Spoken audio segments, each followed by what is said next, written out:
Hindi hinahayaang mag-isa ni Jericho Rosales ang kasintahang si Janine sa kanyang pagdadalamati.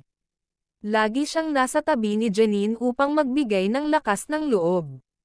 Ipinapakita niya ang kanyang buong suporta sa kasintahan sa gitna ng lungkot.